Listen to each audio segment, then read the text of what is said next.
Fulton, dans le Missouri, une petite ville tranquille du Midwest américain. Peu de choses y ont changé depuis 1946. Moins d'un an après la guerre, Fulton sort ses drapeaux pour accueillir Winston Churchill. Mais il arrive à Fulton avec de mauvaises nouvelles pour le monde. From Stettin in the Baltic to Trieste in the Adriatic, an iron curtain has descended across the continent. Behind that line lie all the capitals of the ancient states of Central and Eastern Europe.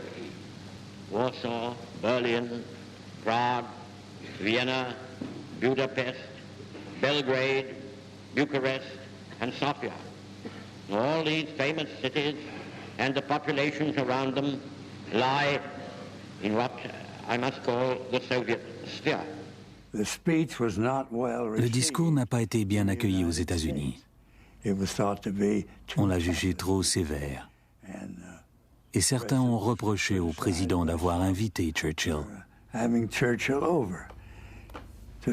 C'est dire combien l'histoire change. On considère maintenant que c'est l'un des grands discours qui ait jamais été prononcé, parce qu'il a contribué à prévenir le monde du danger de l'expansion soviétique.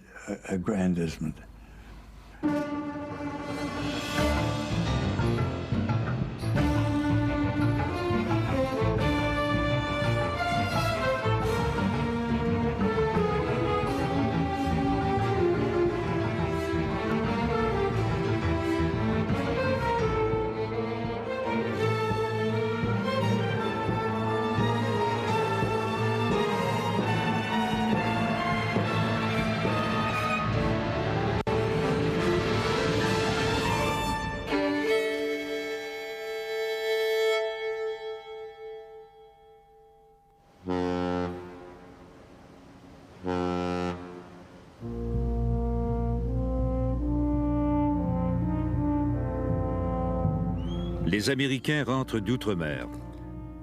Pour la deuxième fois du siècle, les États-Unis ont été impliqués dans une guerre loin de leurs frontières. « 300 000 Américains n'en reviendront jamais. Mais les autres retrouvent un pays plus riche et plus heureux que jamais. »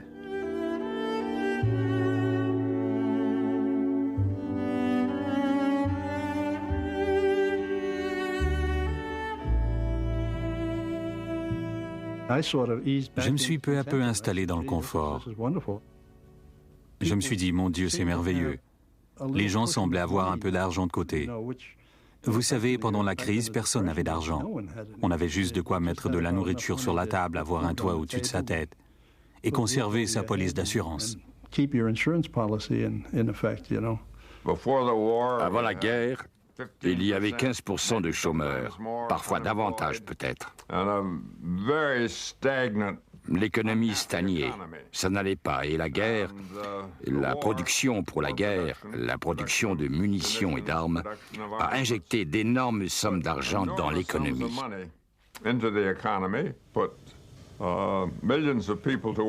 Cela a permis à des millions de gens de travailler, pas juste les hommes, mais les femmes aussi. Je pense à Rosie la rifteuse. Et à la fin de la guerre, c'était presque le plein emploi.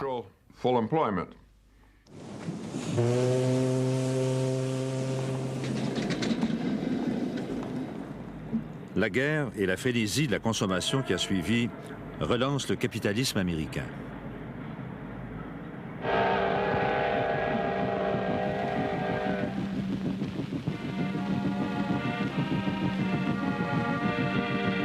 En ce premier été de paix, les soldats soviétiques rentrent chez eux. Ils sont abasourdis d'être encore en vie. Dans les foules qui les accueillent, les femmes qui retrouvent leur fils ou leur mari sont privilégiées.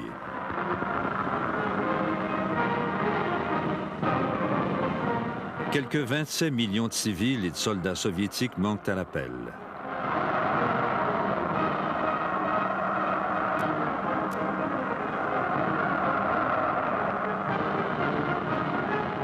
И целовали людей незнакомых, радовались. Nous avons accueilli les soldats avec des fleurs, du pain, tout ce que nous pouvions trouver.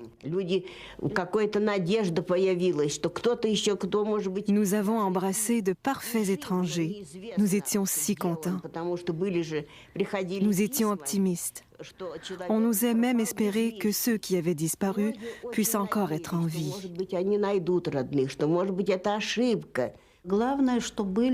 La Russie entière avait été détruite. Tout était en ruine, de la frontière jusqu'à Moscou. Il y avait beaucoup de gens sans domicile à leur retour.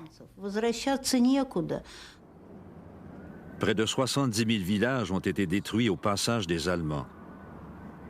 Les villes sont en ruine. Les réalisations d'avant-guerre de Staline, les usines et les logements construits durant les plans quinquennaux ont été dévastés par les envahisseurs.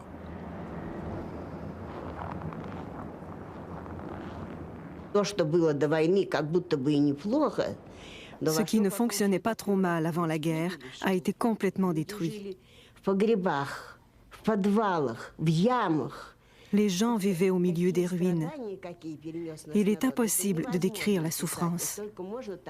On ne peut la comprendre que si on l'a vécue et vue de ses propres yeux. Pour les Russes, la fin des combats constitue un moment de joie intense. Ну что вам я могу сказать? В Берлине, в центре. Другой раз так забудешь. Не вдумаешься глубоко, посмотришь. Напротив Рейхстаг. А здесь Бранденбургские ворота, которые Ебель-то камнем, который заложил. Все равно прошли.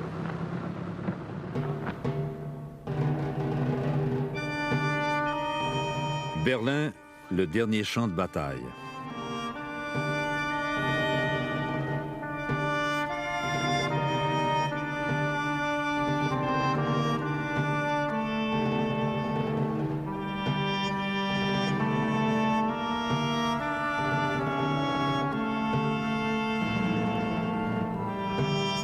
La capitale du Reich hitlérien est tombée aux mains de l'armée rouge. Les Berlinois, stupéfiés, attendent de voir ce que les conquérants leur réservent. Mais il n'y a aucun massacre organisé. On laisse les survivants vivre comme ils le peuvent.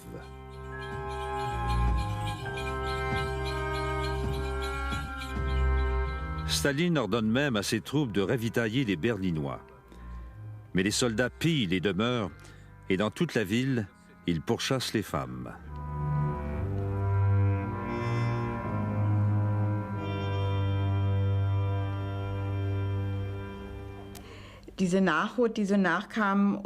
Les Russes passaient, de plus en plus nombreux. Ils regardaient par la fenêtre et soudain, l'un d'eux est entré. Je gardais un enfant. Il a pris l'enfant qui était sur mes genoux et il lui a donné un jouet et quelques cigarettes pour s'amuser. C'est la première fois que j'étais violée. J'étais terrifiée. Après, je ne pouvais plus parler.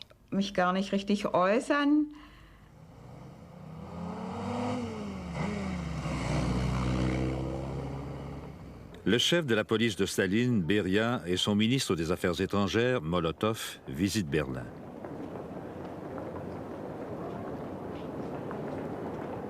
L'Allemagne est divisée en 4 zones d'occupation et chacun des alliés occupe un secteur de la capitale allemande. Les alliés ont décidé que l'Allemagne doit les dédommager pour la guerre. Le maréchal Zhukov a dit « Nous nous sommes battus longtemps et âprement. Nous avons pris Berlin. Nous avons le droit moral et légal d'exiger un maximum d'indemnisation. Nous ne savons pas ce que l'avenir nous réserve. »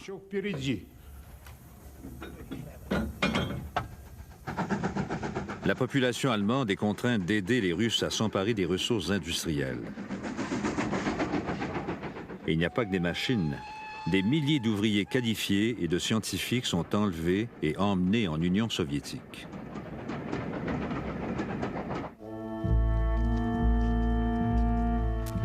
L'Europe centrale revient à l'âge des ténèbres.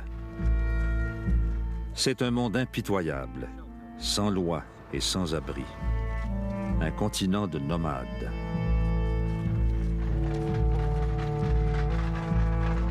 Des millions de gens déplacés par les nazis tentent de regagner leur foyer. Ce sont maintenant les Allemands qui sont les victimes.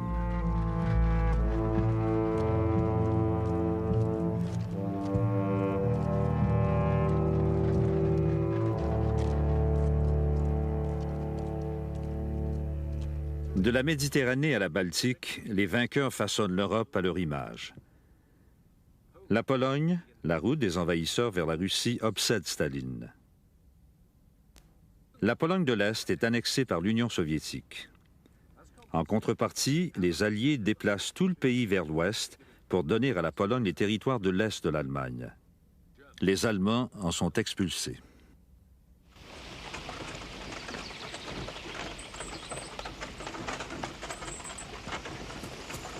Les Polonais, dont les terres ont été prises par l'Union soviétique, occupent maintenant les fermes et les maisons allemandes.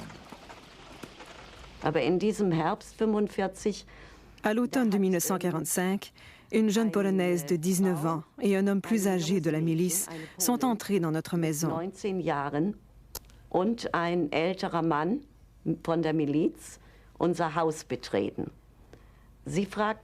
La fille a demandé « À qui appartient cette maison ?» Ma mère a répondu « C'est notre maison ». Et Hania, c'était le nom de la Polonaise, a dit « Maintenant, elle est à moi ». À partir de ce moment, c'était la maison de Hania.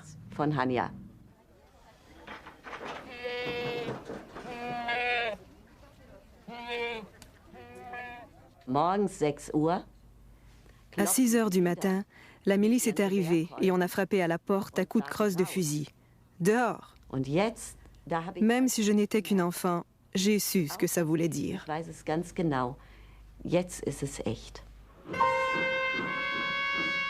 Dans toute l'Europe, quelques 12 millions d'Allemands sont expulsés des terres sur lesquelles ils ont vécu pendant des siècles.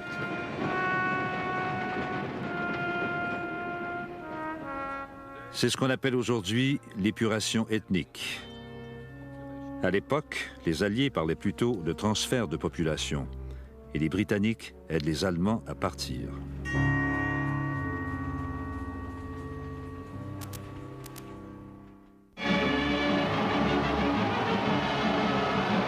Jour de victoire à Londres.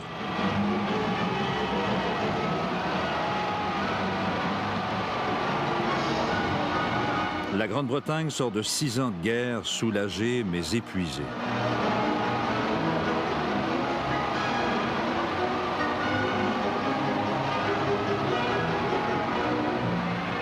Pour l'instant, les gens applaudissent le roi et l'Empire comme si rien n'avait changé ou ne pouvait changer.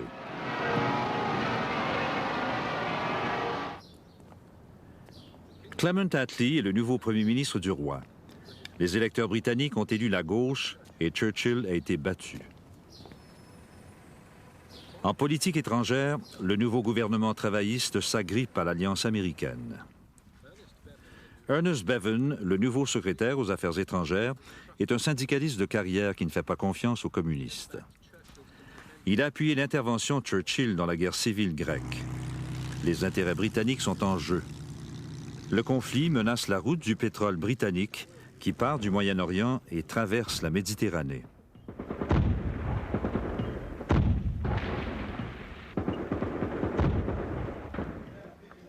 Le plus important mouvement de résistance, les communistes, prennent le pouvoir. Mais ils ignorent que Staline a confié à Churchill qu'il n'est pas du tout intéressé à une Grèce communiste. L'armée britannique débarque.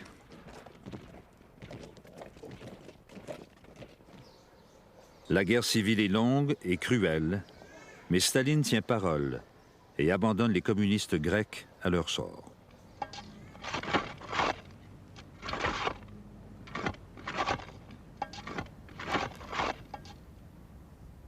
L'Union soviétique domine maintenant les pays limitrophes de sa frontière occidentale.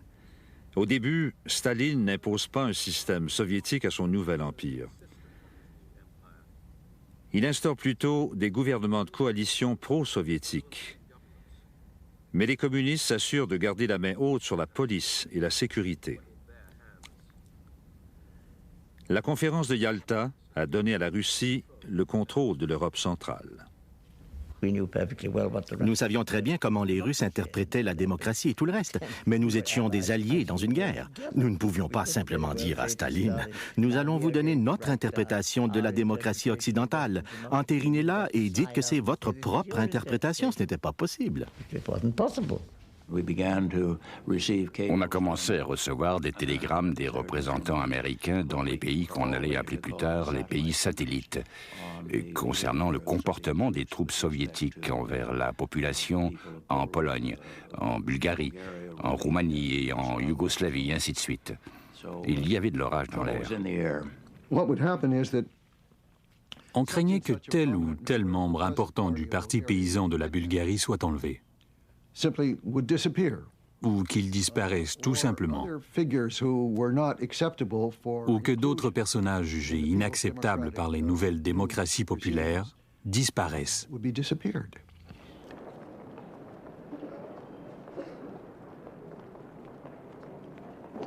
À Berlin, où les Alliés supervisent conjointement la vie de la ville, les communistes sont prudents. Le principe était de coopérer au début et petit à petit d'implanter le parti, d'en faire la meilleure organisation, la plus militante, la plus active, d'accroître graduellement son influence sur les autres partis pour en venir à contrôler toute la situation, mais de façon graduelle. Beaucoup d'Allemands ont très bien compris que le brun, la couleur des nazis, virait au rouge du jour au lendemain. Après tout, certaines méthodes étaient identiques, ou du moins très semblables, pour forcer les gens à faire des choses contre leur gré. La seule comparaison que je faisais, c'était toujours avec l'Union soviétique sous Staline. Par rapport à l'Union soviétique sous Staline, de 1935 à 1945, en Allemagne, de 1945 à 1946-1947, c'était merveilleux. Il y avait beaucoup moins de terreur que ce dont j'avais été témoin durant la décennie précédente en Union soviétique.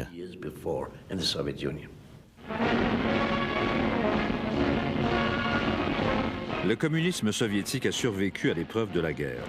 L'armée rouge est la plus grande du monde et le général Eisenhower vient saluer la nouvelle superpuissance mondiale.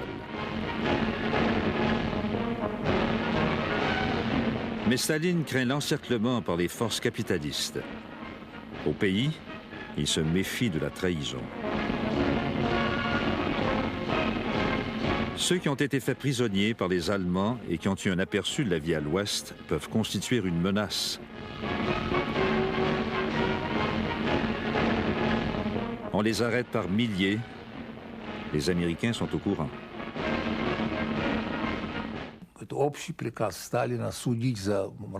Certains étaient là à la suite du décret général de Staline. D'autres étaient des déserteurs et des voleurs.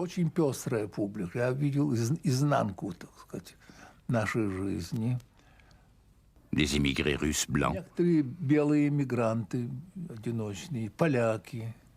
Des militaires polonais. J'ai pénétré dans un tout nouvel univers. Les camps de prisonniers ont été mon université.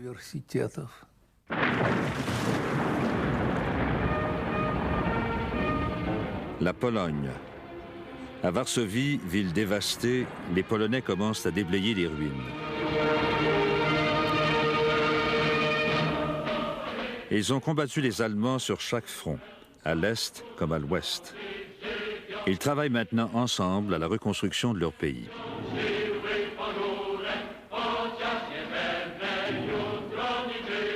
Certains détestent le nouveau gouvernement admis communiste lié à Moscou, mais d'autres trouvent des raisons de l'accepter.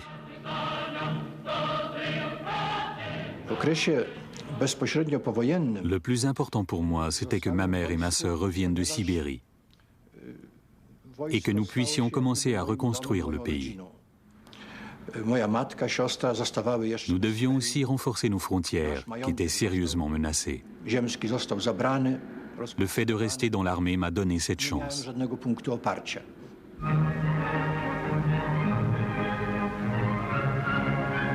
À Moscou, les nouveaux dirigeants fantoches de la Pologne sont invités à l'opéra.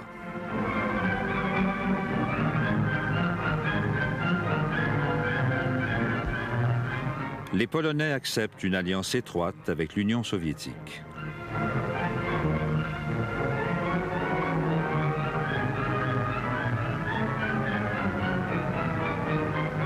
Staline promet de défendre les nouvelles frontières polonaises contre toute tentative allemande de recouvrement des territoires perdus.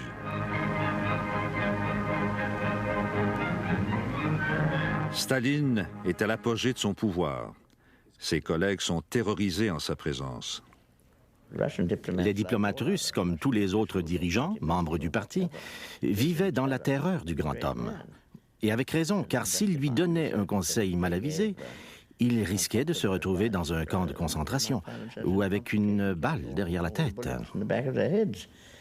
Ce n'était pas très facile de conseiller judicieusement Staline si le conseil était malvenu.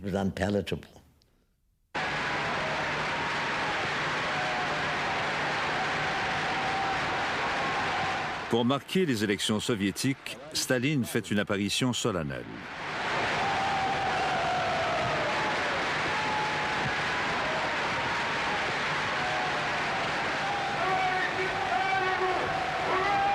À son peuple exténué, il ne promet aucune récompense, mais toujours plus d'efforts, d'autres plans quinquennaux pour l'industrie lourde. Et puis, en des termes nébuleux, il prévient que le capitalisme et l'impérialisme rendent d'autres guerres inévitables. Cela signifie-t-il la guerre entre l'Union soviétique et l'Occident? À l'étranger, on sonne l'alarme. J'ai lu le discours avec attention, mais je l'ai interprété comme une déclaration de guerre à retardement contre les États-Unis. Il n'y a aucun doute sur ses intentions lorsqu'on lit le texte attentivement. Le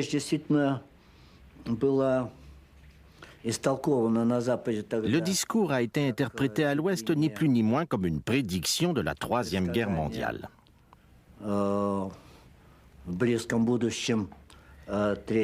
Cependant, je ne crois pas que c'était correct.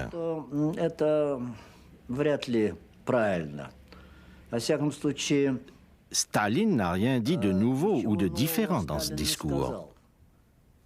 Il a dit ce qu'il avait toujours cru, que face à l'impérialisme et au capitalisme, la guerre était inévitable. Ce que les Russes pensaient, et je crois que Staline pensait de même, c'est que le communisme allait un jour prévaloir pour devenir l'idéologie dominante dans le monde et que, graduellement, tous les pays allaient devenir communistes. D'ici là, Staline n'allait pas déclarer des guerres qu'il risquait de perdre. Mais dès qu'on lui fournissait une occasion de mousser sa cause, il la saisissait toujours. Staline a assoupli sa dictature durant la guerre, mais la guerre finie, il la resserre de nouveau. La méfiance évidente de l'Union soviétique envers l'Ouest préoccupe Washington. On demande à un diplomate américain à Moscou, George Kennan, ce qui se passe à son avis. Quand ils m'ont finalement fait parvenir un télégramme exprimant leur étonnement et leur inquiétude que les Russes tardent à joindre la Banque internationale, je me suis dit... Bon sang, je ne peux pas répondre à ça simplement. Ils vont devoir me donner de l'espace. Je me suis assis et j'ai essayé de dresser un portrait de ce gouvernement qui émergeait de la guerre. L'une des forces de Kennan, c'est qu'il savait que la Russie dans laquelle nous vivions, la Russie soviétique de Staline, ou le communisme, comme les gens l'appelaient, puisait de bien des manières au passé russe. J'ai dû revenir à la case départ afin de tenter de leur dire des choses que je sentais qu'ils avaient oubliées durant la guerre. C'est-à-dire qu'ils avaient toujours affaire au même groupe de personnes qui avaient négocié avec Hitler, qui avaient essayé de négocier avec Hitler à nos dépens et qui n'avaient jamais changé d'opinion à notre sujet. Le télégramme que Kennan envoie de l'ambassade de Moscou est prémonitoire. Une prophétie de quelques 8000 mots qui prévient que l'Union soviétique a des visées expansionnistes dans le monde et qu'il faut la contenir. Le jour où ce télégramme a été rédigé, j'étais, malheureusement ou heureusement, de service ce soir-là dans le bureau des communications. Cela m'ennuyait quelque peu parce que j'avais un rendez-vous très formel ce soir-là. Il y avait un bal dans une autre ambassade et je voulais sortir le plus tôt possible. Vers 18h30 ou 19h, George s'est amené avec ce télégramme de 6 pages qu'il voulait envoyer. Je lui ai dit « Bien, envoyons-le demain ». J'ai tenté de le convaincre. Il a répondu « Washington le veut, il va l'avoir. Vous restez ici et vous l'envoyez ». Le télégramme de George Kennan sème l'émoi à Washington. Quelques jours plus tard, la pertinence de son message est renforcée lorsque Churchill arrive aux États-Unis à l'invitation du président Truman. Ils ont commencé par faire connaissance. Notre président a dit à M. Churchill, « Comme nous allons passer beaucoup de temps ensemble, j'aimerais que vous m'appeliez Harry. » M. Churchill a répondu, « Je serais heureux de le faire si vous m'appelez Winston. » M. Truman a répliqué, « Je ne crois pas pouvoir faire cela. » Il a ajouté, « Je vous considère comme le premier citoyen du monde et il m'est impossible de vous appeler Winston. » Ce à quoi Churchill a répondu, « Si vous ne pouvez pas m'appeler Winston, alors je ne peux pas vous appeler Harry. » Le président a conclu, « Dans ce cas, nous le ferons. » Et ça a donc été Winston et Harry. Churchill doit prendre la parole devant un auditoire universitaire à Fulton, dans l'État d'origine de Truman. En privé, il informe Truman de ses propos. Le président n'est pas convaincu que les Américains sont prêts à une charge contre son allié soviétique de guerre et il laisse Churchill se mouiller seul. Mr. Churchill, he's one of the great men of the age. He's a great Englishman.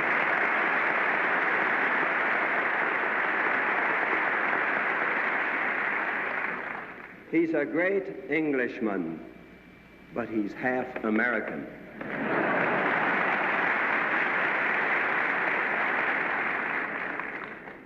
From Stettin in the Baltic to Trieste in the Adriatic, an iron curtain has descended across the continent.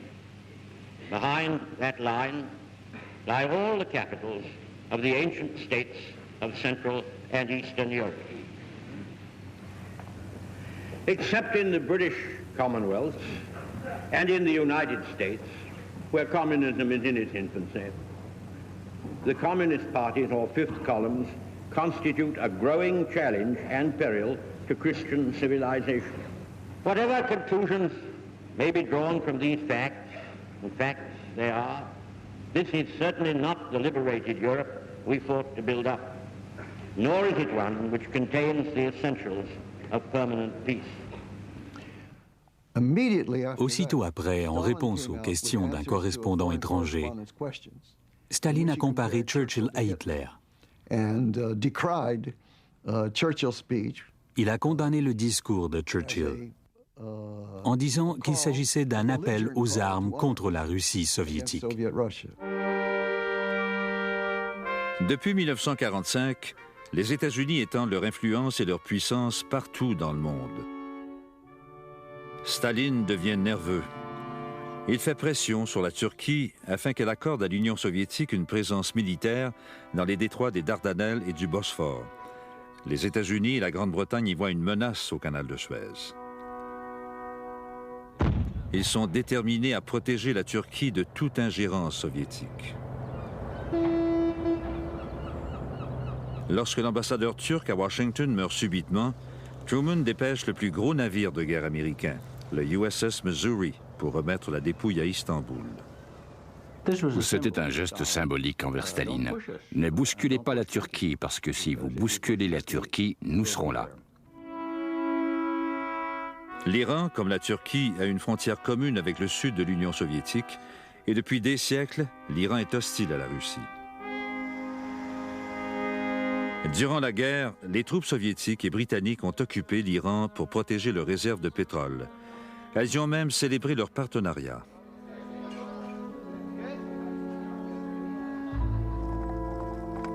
Soupçonné de sympathie avec les Allemands, le vieux Shah a été détrôné et remplacé par son fils, Mohammad Riza Pahlavi. La guerre terminée, les troupes, britanniques et soviétiques, devaient se retirer.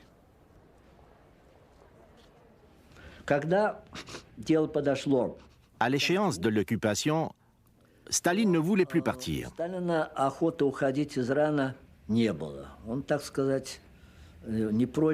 Il voulait rester. Cela a créé des problèmes. Nous avons subi bien des pressions de la part des Britanniques. Et en fait, l'Union soviétique n'avait aucun droit de rester là.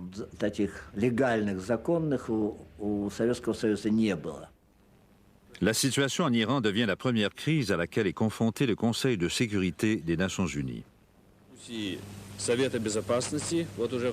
That's Mr. Gromyko proposing to the Security Council that the hearing of the Persian case should be postponed.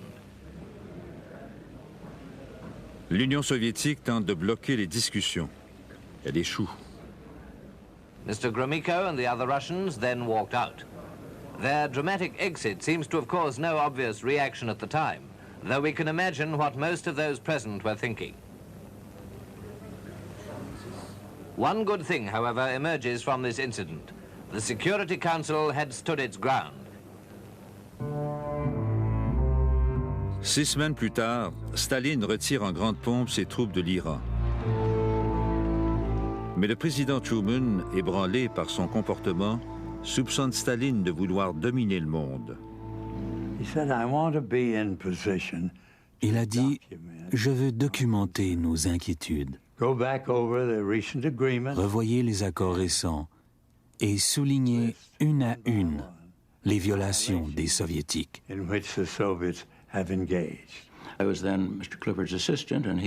J'étais alors l'assistant de M. Clifford et il m'a confié cette tâche. Nous en avons parlé un peu et j'ai dit « Eh bien, si on dresse une liste des violations des accords, on ne fait qu'érafler la surface. Il y a des problèmes beaucoup plus fondamentaux dans nos relations avec l'URSS.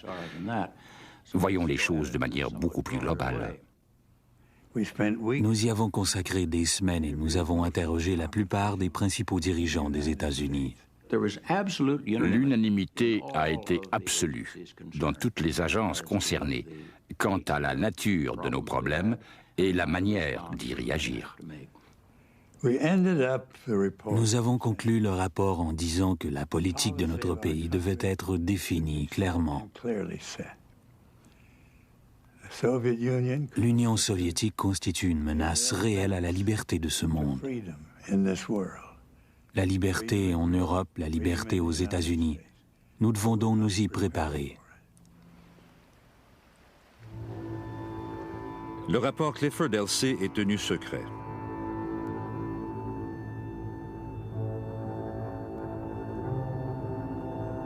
Le document conclut qu'une guerre contre l'URSS serait plus dévastatrice, plus horrible que tout ce qu'on a connu. Les États-Unis ont encore le monopole des armes atomiques. En juillet 1946, sur l'atoll de Bikini, dans le Pacifique, 2 bombes explosent. L'avertissement à Staline est clair. À partir de ce moment-là, les grandes puissances travaillent frénétiquement à mettre au point leurs propres armes atomiques et biologiques. À la conférence des ministres des Affaires étrangères à Paris, Molotov est résolu à maintenir l'Allemagne sous le contrôle conjoint des Alliés. Mais son vis-à-vis américain, le secrétaire d'État Burns, ne veut plus que l'Allemagne rembourse des dommages de guerre. Pour Molotov, Burns est trop préoccupé par l'opinion allemande. Il en est indigné.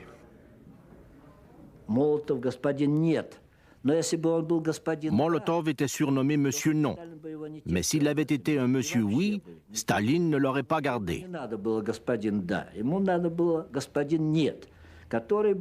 Staline avait besoin d'un Monsieur Non, d'une personne capable de recueillir le maximum de renseignements sur la position de l'autre camp.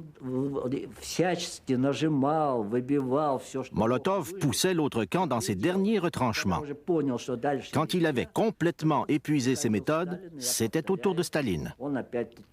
Il revenait alors pour résoudre les problèmes avec un sourire amical. C'est à Paris que l'alliance de guerre commence à s'effriter. Les Américains et les Britanniques sont pressés de développer des économies stables dans leur zone en Allemagne sans ingérence soviétique. It is not in the interest of the German people or in the interest of world peace that Germany should become a pawn or a partner in a military struggle for power between the East and the West. J'ai écouté le discours de Burns à Stuttgart en l'appuyant fortement, car en fait, j'en avais écrit l'essentiel.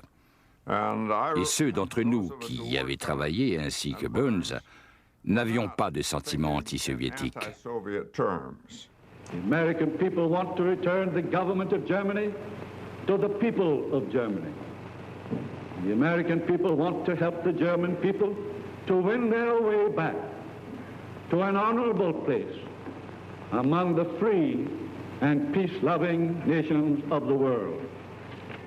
En 1945, les Alliés avaient approuvé l'annexion par la Pologne des provinces de l'Est de l'Allemagne jusqu'à l'Oder et la Neisse.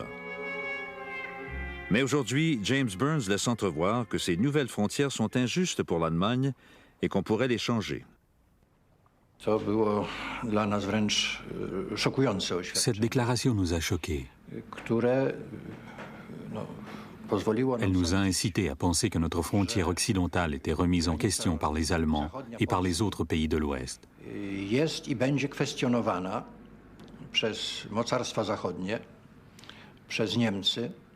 Ça a été l'un des facteurs les plus importants dans le renforcement de nos liens avec l'Union soviétique.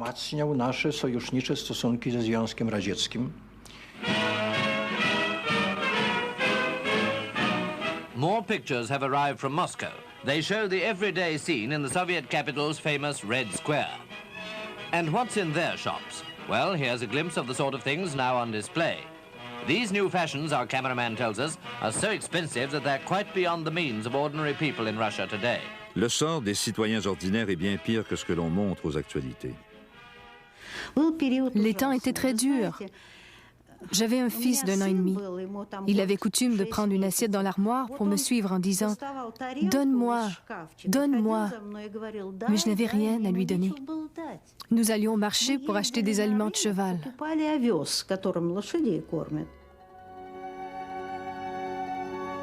Dans les fermes collectives, les dommages de la guerre et la mort de tant d'ouvriers au front aggravent une terrible pénurie de nourriture.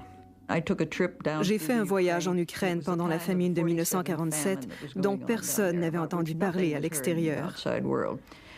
Les Soviétiques parlaient des grandes récoltes de céréales et de tout le reste. Nous sommes allés là-bas.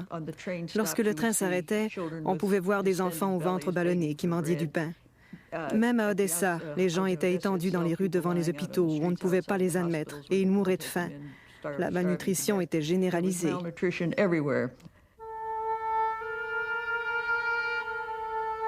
En Allemagne aussi, la faim et la maladie se répandent. Le cauchemar des alliés occidentaux, c'est que cette pauvreté pousse les Allemands vers le communisme.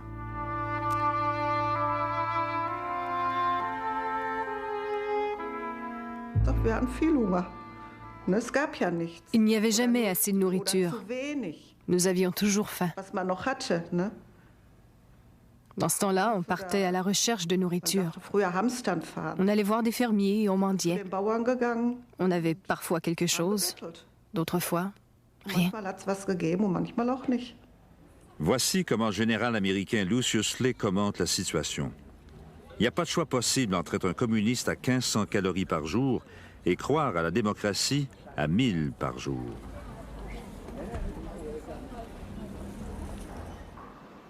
L'aide à l'Allemagne coûte plus d'1 million chaque jour. Mais les approvisionnements britanniques ne suffisent pas à sauver la vie de milliers d'Allemands qui meurent cet hiver-là par manque de nourriture et de combustible.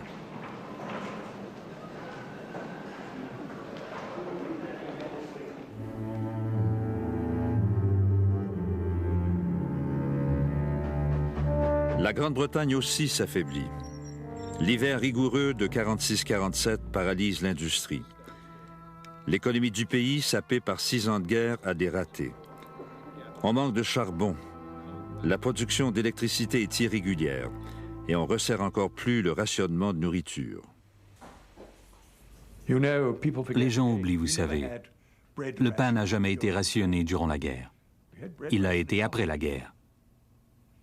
Et cela parce que nous exportions massivement du blé en Allemagne pour y prévenir la famine générale. Ça a été un très mauvais hiver à tout point de vue. Il faisait froid, les récoltes ont été mauvaises, les gens étaient malheureux et les communistes gagnaient du terrain ici. Ici et ailleurs, particulièrement en Italie et en France, mais aussi en Allemagne.